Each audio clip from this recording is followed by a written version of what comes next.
Good morning, Malacanang Press Corps. Welcome to the press briefing of Presidential Spokesperson Ernesto Abella. Good morning. This morning we are fortunate to have, for our first press briefing for 2017, one of the President's economic managers, Dr. Benjamin Diokno. He is the current Secretary of the Department of Budget and Management. He is also in his third tour of duty as Budget Secretary, which intends to pursue an expansionary fiscal policy to finance investments in human capital development and public infrastructure. In addition, he seeks for the passage of a budget reform bill to ensure the compliance of future budgets with the pertinent laws of the land.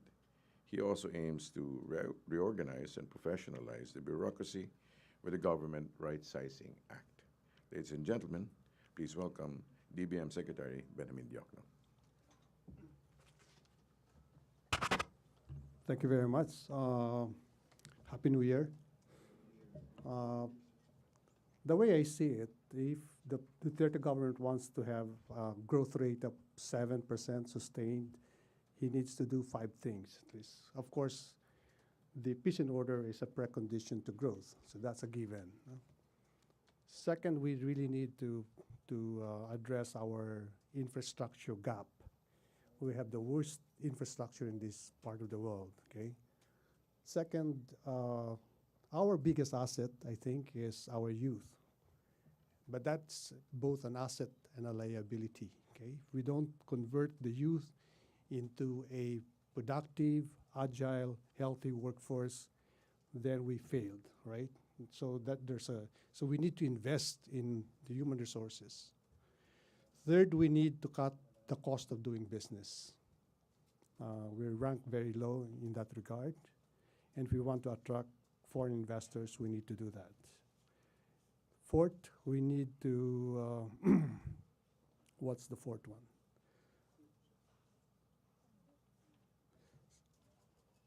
Lima na ba? Precondition is peace and order, and then you have infra, you have human resource, investment human resource, cut the cost of doing business. And then the fourth one is we have to have a competitive tax system. Our tax system compares poorly with our neighbors, okay? We're lucky that we belong to what I call the fastest growing region in the world, which is Asia, okay, and Southeast Asia. So if we manage to grow at 7%, we become the fastest growing country in the fastest growing region in the world. And that's an honor, right? And that would be an accomplishment, right? So our 2017 budget is a down payment for that desire. So for example, if you look at the 2017 budget, 5.4% of GDP will go to public infrastructure. That has never been done before in the history of the country.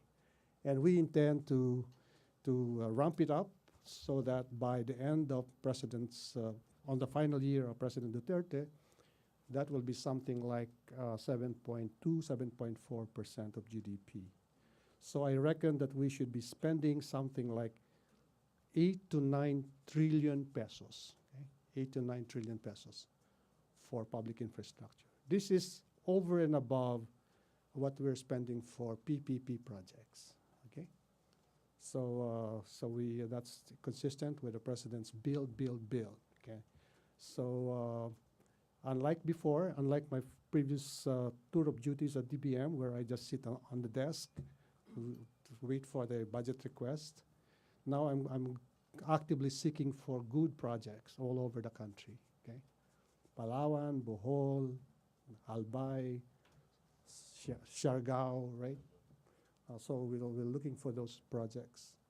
We're planning to link, for example, Matnog to Southern Leyte, right? Or Leyte, and then later maybe this is an ambitious project. Maybe link up later with Mindanao, right? So you can now travel by car from Luzon to Mindanao, okay? That's an ambitious project. And I think we can finance it if we just put our mind to it. Okay. So I'll stop there and answer questions you may want to ask. Yes, MPC, questions? JP, the birthday boy. Happy You have birthday. question? Sinong birthday boy? Microphone, please. Shaba. Yes. Hi, sir. Good morning. Good morning. Sir, can we discuss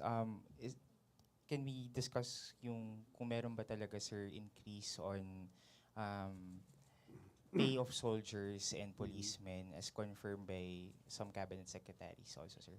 Yeah, there will be, we are now on our second tranche of a fourth tranche salary adjustment, okay? As you know, we gave the salary increase last year. There will be another round of salary increase this year, both for civilian and military and policemen, all right? But last year, we even increased the combat pay of soldiers. I think there's a 200% increase. I think before the end of the day, I will distribute to you what a typical soldier or first lieutenant and will receive, no? Given all the benefits. Okay, and the way I see it, as far as the military is concerned, we would be able to comply with the desire of the president to double their take-home pay by January of 2018. Okay, sooner if we pass the tax reform, because tax reform would mean reducing the personal income tax rate from a maximum of 32% to 25%. So in fact, your take-home pay will, and that's good for all of you also, right? Your take-home pay will increase if we reduce that take-home pay from 32 to 25%, and we will increase the deductions. All right, so at the latest January 2018, and most likely sometime next year. Okay, given the tax reform. Okay. Ann Nichols, about pay hike? Hi, good morning, sir. Sir, so just to clarify, our policemen have already been given a pay hike since last year, but you're still increasing it until now. Well, they're part of the fourth trans system that we are implementing. Okay, but let me say this, that this would require congressional approval. Okay, we are the bill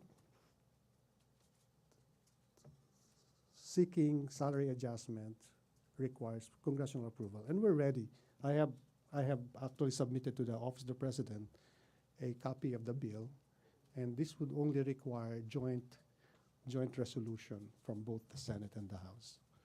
And going by the behavior of Congress, they won't object to a salary increase, okay? Because it's a popular move. Tax is more difficult, right? But when you're giving away, you can bet Congress will agree to provide that, okay? Marlon Ramos? Good morning, Secretary. Good morning. Sir, it's yung salary increase, the incremental increase, that part of the SSL signed by the previous administration. The previous administration had a down payment, 2016. We are going to honor it, and in fact, but you know, there's a maybe a legal defect because it did not go through Congress. It's just incorporated in the budget. But the 2017, there's already an allocation in the 2017 budget for a salary increase, second tranche. But we will go to Congress and ask for authority. May we know how much you I requested will, it? and right now I don't have it, but before the end of the day, I think you'll get a copy. Sir, I think one of the issues there is how to fund the pension pay of retired soldiers and That's police. a good issue, right? As you know, during the time of President Ramos, he had this law which says that the pension of the military is tied to the salary of the incumbent, okay? And you know how the longevity of the soldiers, right? They look at President Ramos still around, right? So you retire at 50, and then you receive pension for the next 40 years. That's tremendous. That's significant. So that unless we fix that, there will come a time when maybe 70% of the budget of the military will just go to the pension. Okay, so that's part of the total solution that we are looking for. That maybe there should be a difference between those who will enter at a given date and those who are already in the system, because we don't intend to take away the privilege of those who are in the system, right?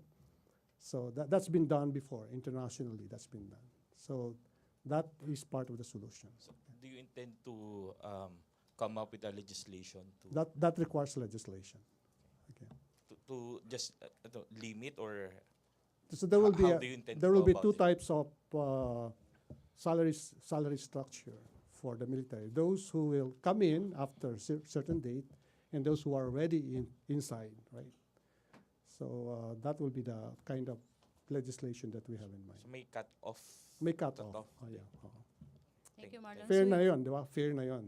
Kasi once you give out incentives, you can take them away. Di ba?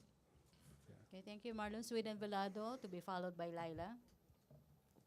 Good morning, Secretary. Sir, morning. I understand, well, we're working on the fourth tranche of the salary. Third. Third tranche. That second is already in the budget, Mhm. 2017. Sir, mararamdaman na po ba yun ngayon? Will it be added to their salary already this Effective year? January 1st yan. Yung ano. How much, sir? I said I don't have the details, okay? Okay. But, sir, the President has mentioned in his previous speeches that after the salary hike for cops and military men, teachers and nurses will follow. Matutuloy pa po ba yun, Secretary? They are part of the salary standardization. They are part of this tranches, okay? But it does not mean that we will double their salary, because right now the pay of public school teachers are much higher than the pay of private school teachers, 2 to 1, okay? That's the fact, okay? 2 to 1, based on a survey, okay? So it would be inappropriate for us to tax the general public just to double the salary of teachers, when in fact their pay right now is already more than competitive, okay? But they are all civilian and military employees are part of the salary standardization. Thank you, Sweden. Laila. Good morning, sir. Good morning. Sir, I understand you're one of the economic managers who has concerns about the 2000 SSS pension hike. Sir, do you have an alternative proposal for the pensioners to enjoy an increase without putting the SSS in danger? You know, to give you a historical perspective, even during the time of President Marcos, he did not touch SSS, okay? Because it is a private pension fund. You contribute to that fund, okay? And when you retire, you get benefits from that fund, okay? So given that perspective, I don't think it is fair to say use the taxpayers' money to subsidize the benefits of the pension members, the SSS members, right? So if there's any solution, I think they should find it within the system. And what we are proposing is a salary contribution adjustment, a higher pay. But we're not recommending it right now. What we're recommending is maybe do it after the tax reform, which means because of the tax reform, you got more money in your pockets, and therefore you are now in a position to contribute a small amount for the pension of those who are already receiving pension. So that's our solution. It is to me unfair for us to call on everybody to give to increase the pension of a few. Okay, our tax system is such that even the jobless, those who don't have jobs, they pay taxes, value-added tax, right? So why should you burden them to give benefits to a private pension system? Okay, so if I'm asked, that's my position. Okay. Sir, I understand from reports the president is set to meet you to discuss the SSS. No, we pension. already have a position paper. We signed it, the three Because of us. I think the Okay. resolution is with him. Are you going to recommend that he veto it? Or? No. To me, it's unfair to give the problem to him. In fact, it's unfair for Congress to have passed that law, which, as you know, President Aquino vetoed. No? It should not have reached the president's desk. The Board of Trustees should exercise leadership and say, no, we cannot do it unless we do the following things. Okay, and there are many things, like they can increase the collection efficiency. I understand some corporations are heavily indebted to SSS. Maybe they could call on them, right? But when you pass the buck and give it to the president, that to me is unfair for the president. Okay. May follow-up questions sa SSS, Ace Romero, and then Cedric. SSS. Secretary, but now it's with the president now. We can't do anything right now. So what should he do right now? Well, he could give it back to the SSS, Board of Trustees. Come up with a solution. Okay. Not necessarily a veto or... He doesn't have to veto. No. So he just has It's not to- a bill. It's not a bill, just a resolution. It's I think it's a memorandum. So he can give it back to the He can SSS. give it back and say, looks, I appointed you there to solve the problem. Okay, come up with a solution. So you suggest that he does that? I don't know. I mean, that's if I were the president, I would do that. Okay, Thank I you. appointed you there specifically to come up with a solution. You manage a private fund. Okay, manage a private fund. Thank you, Secretary. Cedric? Sir, I think you mentioned this already, pero i-follow ko na rin, sir. So you agree, sir, yung ibang recommendations or suggestions to reform yung collection, yung cuts on Sure. bonuses? There are many things that you can do, right?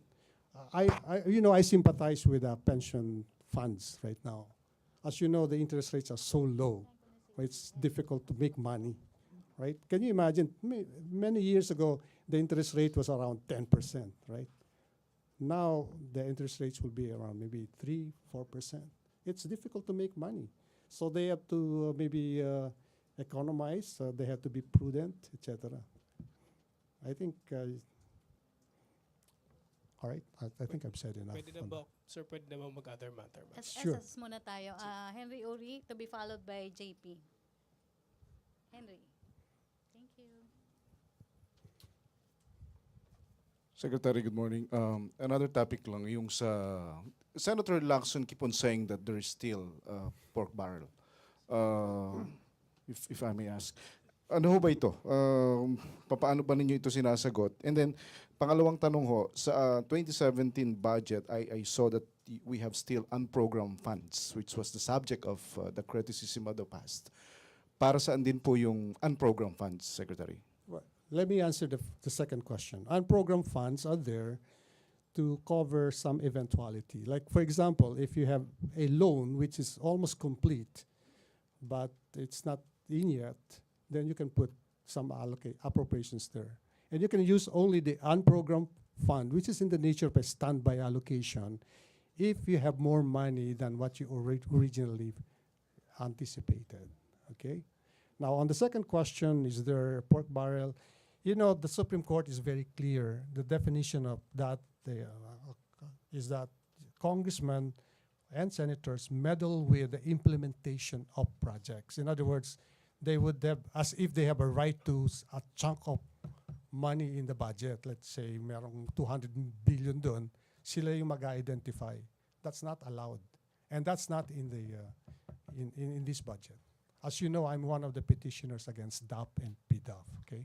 So as I said, this budget and future budgets will be compliant with the two Supreme Court decisions. Okay, that's why I have also filed a budget reform bill, so that after us, maybe the next president or next presidents will try to honor the Supreme Court decision. Okay. Thank you, All right, Henry. thank My you. apologies, Cedric.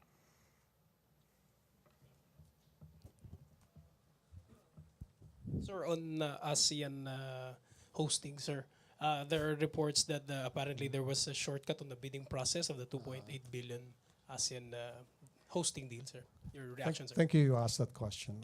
Again, before the end of the day, I'll give you the details of that. Right, it's being typed right now. You know, ASEAN is this year, so we have to act with dispatch, right? And there's a part of the project, a project which is a part of the 15 billion allocation for that has been bidded out, but we complied with all these steps. Okay. Now only one bidder submitted a bid. This is the same bidder who won the right to provide a service in the 2015 APEC. Now, Ian did not even submit a bid. So I'm surprised that he's now complaining. And he cannot really comply with, because the kind of services that he is providing is very limited. The total budget for that service that was bid out was 2.9 billion. 2.9 billion. You know how much the winning bidder bid? 1 billion. Ayaw pa ba natin yun? 2.9 nga yung estimate ni Ambassador Paynor. Ito, nagbid siya ng 1 billion. And the same bid that he submitted 2 years ago because of the APEC. So talagang hindi ko maintindihan why the press gave him the space, no? Nagkataon pa naman, holiday, wala akong matawagang opisina, sarado opisina namin. So it's really a hassle. No? Hindi nga sa qualified magbid. And in fact, he did not bid. All right? Sir, yung only one bidder, wala pong irregularity sa ganun, sir? Walang bid. If there's one qualifying bid, that's a valid. Hindi failure yan. So the final price is 2.8, yung project? No, the estimate is 2.9. Okay. 2.88. Ang bid nung nanalo is 1. So sabi ko ngayon, bigay nyo na. Bigay nyo na. Kaya lang pala sila hindi nila binigay kasi naantay nila yung 2016 budget. And which is effective today. No? So sabi ko, bigay nyo na. Ignore that Ian complaint. Okay. Thank you, sir. JP? Hi, sir. Sir, follow up lang dun sa ASEAN question. Sir, the company was some kind of insinuating na the reason why the process was shortcutted kasi daw po goods yun dineclare na PBD, Philippine bid document sa PhilJeps, when it should be categorized as consulting services which would take a longer time period, sir. What's your reaction Actually, to it's a this? combination of goods plus technical. All right? Yes Goods plus technical. Ang point nung Ion, which is a smaller company, is dapat break up into 5 para mag-qualify sa doon sa isa sa technical. Kasi ano naman yan is, he said, parang party provider lang siya, di ba? Ganun. Ang may ayaw yung si Ambassador Paynor kasi he doesn't want to talk to 5 people, di ba? Isa lang dapat. So yun ang kasi kung i-break up mo yung contract, you break it up into 5 small projects, magka-qualify yung iyon doon sa one of the 5. Sabi ni kasi we're running out of time already. Na yung schedule eh. Ngayon na, mangyayari na yan ngayon eh. There will be a meeting na sometime January. No? So there's really a sense of urgency. So sabi niya, we should just have one bidder. I want to talk to one person. So yun ang nangyayari doon. Small company lang tong iyon eh. Yes po. Oo. Sir, follow up lang dun po sa... And there's a ruling by, the structure there's a GPPB. This is the General Procurement Board, which sets the policy. And there's the Procurement Service. The Procurement Service is the implementation arm. The GPPB is the policy board. No? And sabi ng policy board, mayroon na siyang decision. Pwede yun. Ganun. Sir, last na lang po dun sa take-home pay. Yung specifics po dun, sir, yung increase is on the basic salary or allowances? Combination.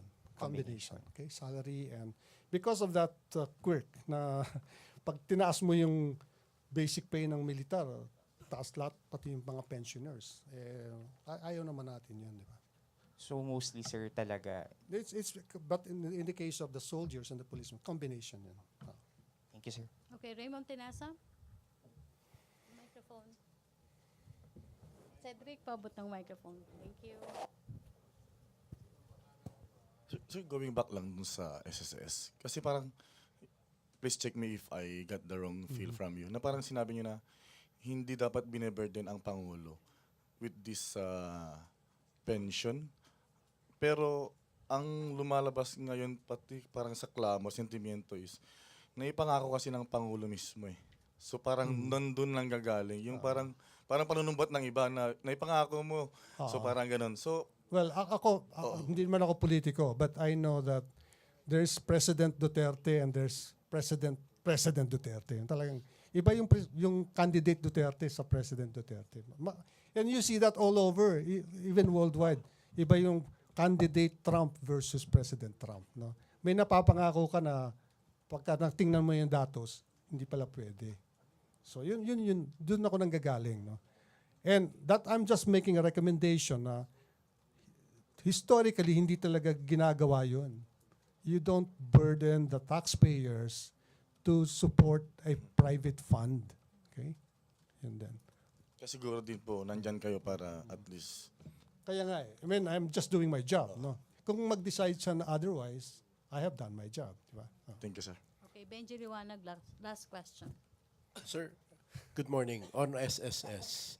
Sir, is one of your recommendations yung tanggalin na yung malalaking bonuses and perks na nakukuha ng mga boss na sa SSS?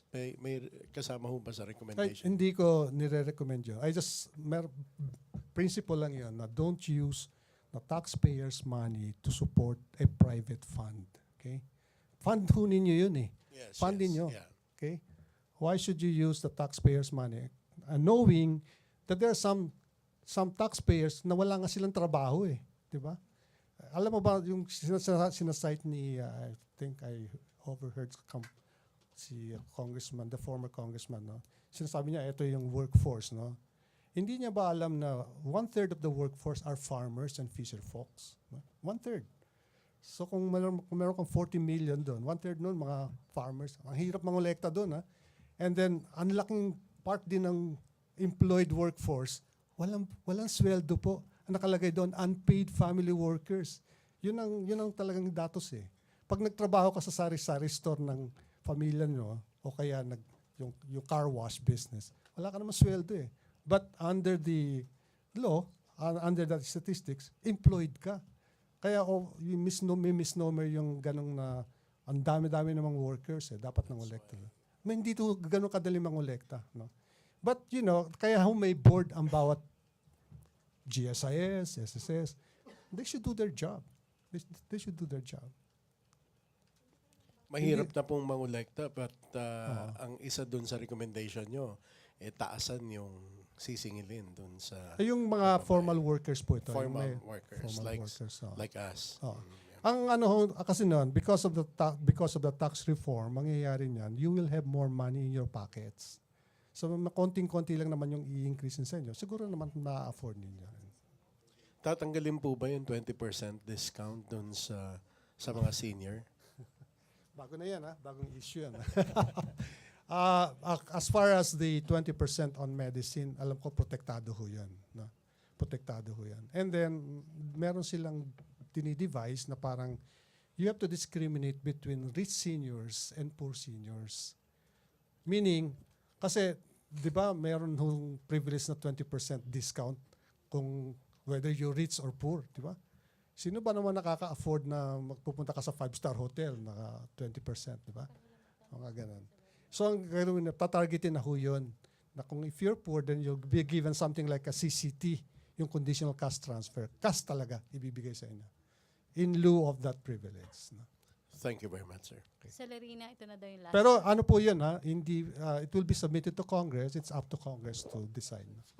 Celerina. Sir, clarification lang. You have mentioned na ipapass if ever dun sa board ng SSS. Pero hindi ba ang effect ng joint resolution, it's like a bill na pag pag hindi inakta ng president, it would lapse into law within 30 days, after 30 days. Ano po yan? Yan ang, ano Yung yung, joint resolutions ng SS para sa SSS hike po.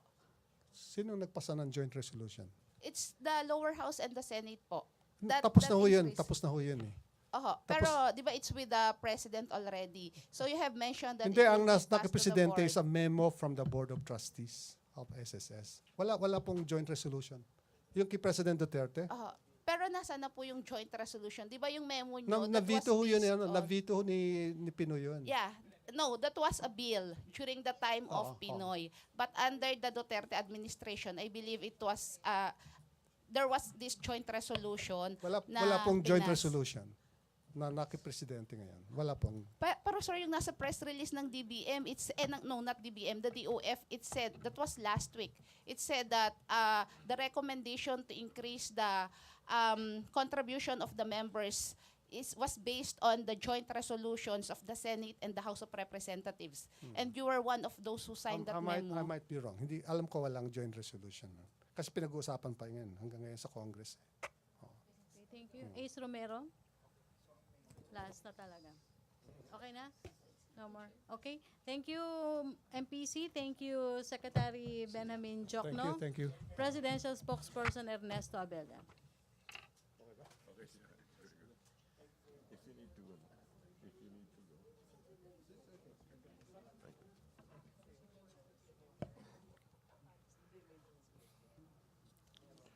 Before we go to the Q&A, I'd just like to refer to a few matters. The magazine Yashu Shukan, according to Wilson Flores, the Time magazine of the Chinese-speaking world, has granted the president Person of the Year award.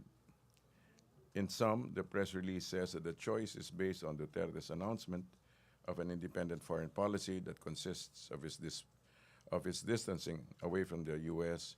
and forging closer ties with China. The article also praises Duterte's program of good governance and anti-corruption campaign as a reason for his popularity among the Filipinos.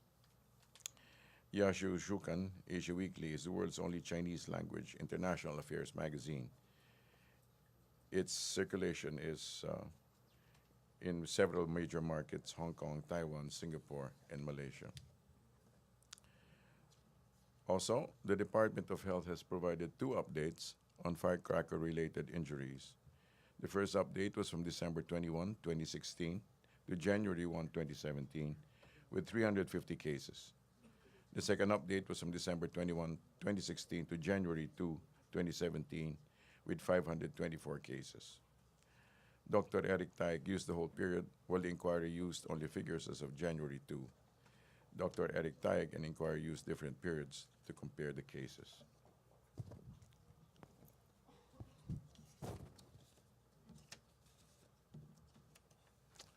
We'll be open to a few questions. Okay, questions, MPC? Ace or Celerina? Sir, can you confirm report that there's this, yung economic managers natin will be going to China to follow up on the promises by the Chinese government? Nothing official. Okay. Thank you. Laina?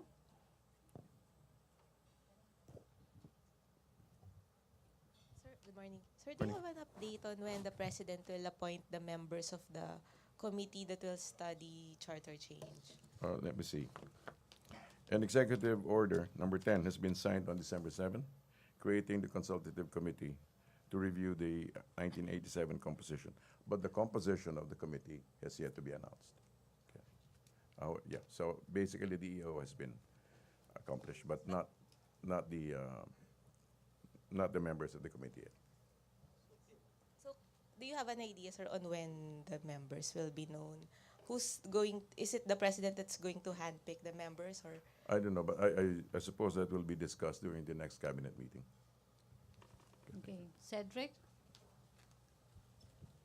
Sir, can I just get your reaction, sir, on the inquirer's report that the government may have spoken too soon about, sir, it's a firecracker incident, sir, that it's apparently now increasing yung cases, sir. Okay, as I just read, would you like me to read it again? Okay. Basically, it just says that there were 2 reports, okay? That there were 2 updates, okay? So the inquiry used the December 21 to January 2 update and compared it with the figures of December 21 to January 2. In other words, there were 2 updates. They came in installments. So basically, that was it. That there were 2 installments, and but however, the cases were 40% lower than the same period last year. May follow-up sa firecracker Yes. incidents? Oh. Good morning, Secretary. Happy New Yes. Year po. Happy Sir, New Year. Sir, are you aware if the President has been briefed regarding the incidents of stray bullets, particularly in Caloocan, where a 15-year-old girl was, 15-year-old girl fell victim to stray bullet incident? I'm sure he has been briefed of that. I don't know specifically if and when. However, we don't have the responses yet from the President. Sir, does Malacanang really believe that the President's tough stance against the use of firecrackers during the New Year's Eve revelries is one of the main reasons why the injuries, firecracker-related injuries went down? Went down. Oh, I suppose the fact that there were stricter laws, there was his stance was stricter, apparently contributed to the fact that there were lower incidents. And even before he actually signs an EO regarding the prohibition on the use of firecrackers. I suppose the way Asians think, and Filipinos specifically, the law and the man seem to merge, in that sense that they listen to what the President is saying, and that of course the EO will be signed, will be considered, but yes, the people do listen to the President. Sir, just another matter. Secretary Andanar mentioned that there are now about 1 million Filipinos, 1 million surrenderers dito sa Oplan Tokhang ng PNP. Yeah. Sir, are you aware how many of those 1 million surrenderers are now actually in rehabilitation centers? We don't have the actual diagnostics, but again, let me just bring us back to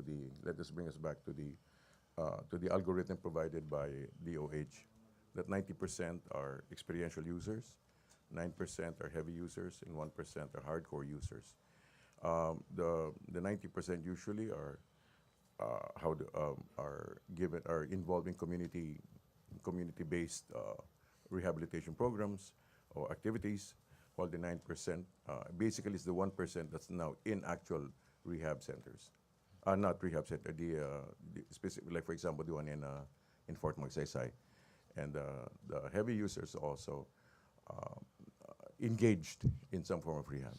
Sir, does the government intend to issue a policy on it? I mean, a written policy on how to deal with the surrenderers? Because as we speak now, those drug personalities who surrender to the police are not required or are not forced to enter a rehabilitation facility. Simply for the plain and simple reason that they cannot all be accommodated. Can you imagine 1 million people? This was actually unanticipated. So at best, what they call the mega rehab center can only accommodate 10,000. Yeah. So and well, of course, they're building. The big businesses helping out. I mean, they're proposing also building in Mindanao and in Visayas here. But that's only what? If it does us another 10,000, that would only be 30,000. But that would be of great help already. Thank you, sir. Yes. Raymond Tinasa? Sir, yung may mga panawagan kasi yung pamilya nung nag-capsize na MV Starlight sa Batangas. Kasi parang mayroon silang concern na parang medyo mabagal daw para sa kanila yung rescue operations sa 18 na missing. Karamihan ito mga Ilonggo. So I understand they are listening right now. Siguro assurance from your end.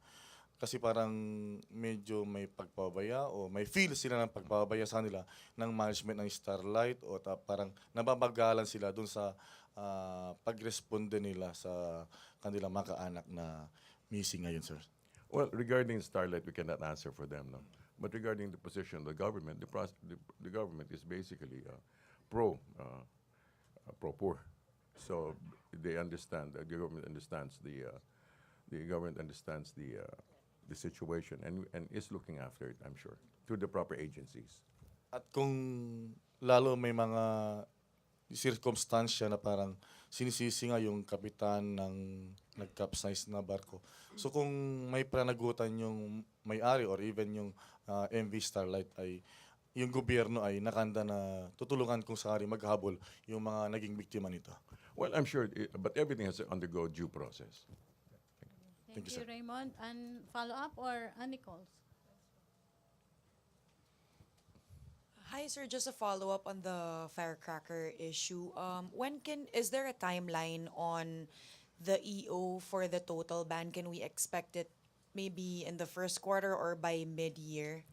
I cannot give you the actual date. However, part of the concern of the president is that even those who are in the firecracker industry must also not be just displaced, unfairly displaced. So, however, whatever the dates are going to be, I'm sure it's going to be for the benefit of all, protecting the children specifically, and also those who are engaged in the industry. Thank you. Benji Liwanag? Sir, good morning. Yes. With whom did the president spend his New Year? I think that's private time. Where? Is he with? I don't. You know. He's Did he's he- with family and friends. Yeah, did he spend in Malacanang or in Davao or? I think I'm not entirely sure, but I think he spent the latter part of the holidays here in Manila. In Manila, As far as not in Cagayan de Oro. I don't know. Okay. Would you thank know?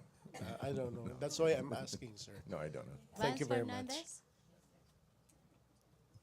Sir, Yes, good ma'am. morning, sir. Yes, ma'am.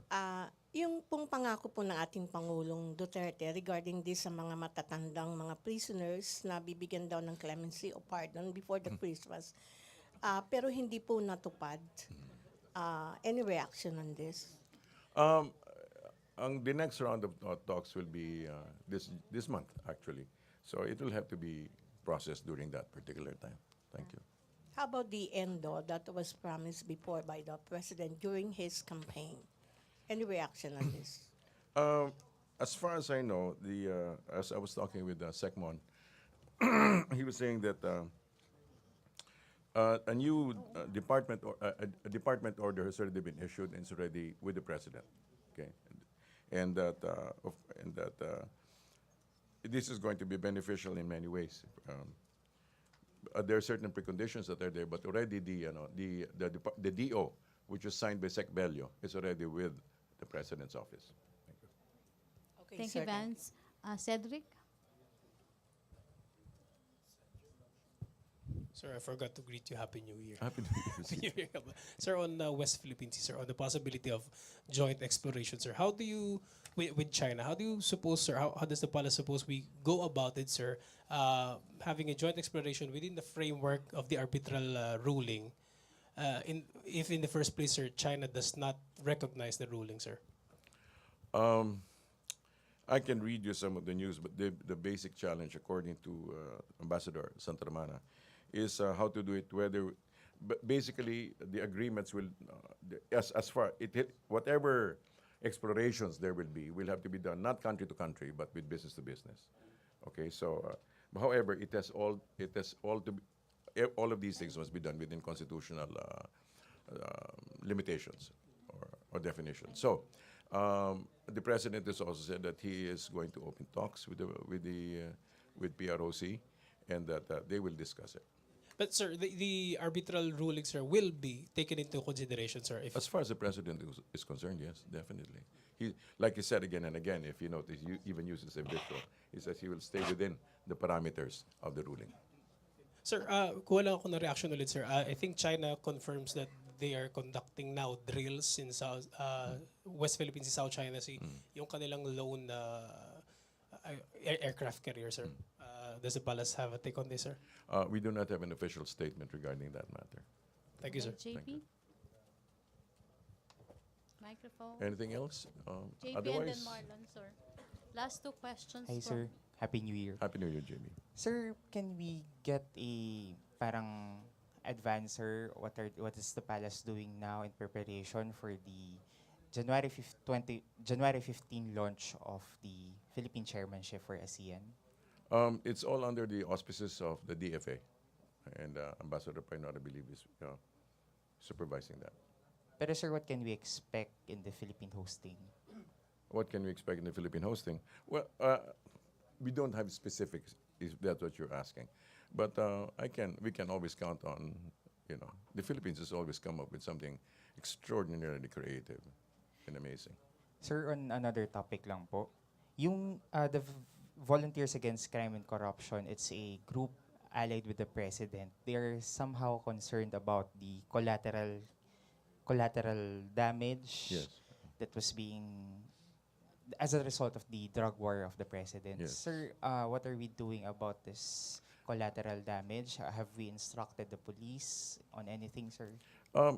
Again and again, the president will say that from day one, that's part of their training, to minimize that damage, to make sure that everything is done with regularity. So if you're asking, are we doing anything, it's already being done. It's assumed, actually. It's part of the police operations, that they know that they're supposed to do things with regularity. Thank you. Thank you. Last question, Marlon. In relation to JP's question, din, Yes, sir. Senator Lacson has suggested for the government to compensate, make available funds for the victims, unintended victims of Yes. the government's anti-drug campaign. I'm sure it's going to. If it's not, it's either going to be done in the level of on the agency's level, or it may be an issue that will be discussed during the cabinet meeting. Okay. Thank you. Thank you, Marlon. Thank you very much. Thank you, Presidential Spokesperson Ernesto Abella. Thank you, Malacanang Press Corps. Back to our main studio sa Radyo ng Happy New Bayan Year. at PTB4. Happy New Year, sir.